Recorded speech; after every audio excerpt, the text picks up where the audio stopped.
నగర వనానికి వచ్చాము. ఇక్కడ వనభోజనం చేస్తున్నాము. అందరం కూడా కారులో రావడం జరిగింది.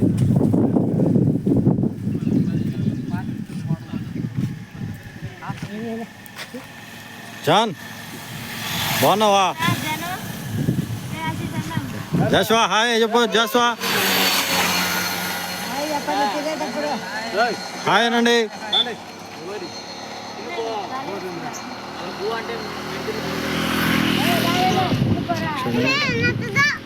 జాన్ అక్కడ అభిషేక్ అక్కడికి పో నాన్న.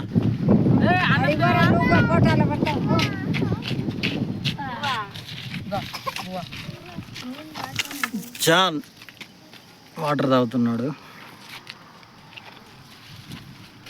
వాళ్ళ మమ్మీ వాటర్ తాపిస్తుంది. అభిషేక్ హాయ్ చెప్పు. ఆశీష్ హాయ్. ఓకే ఏం చేస్తున్నారు అందరూ చెప్పండి. ఏం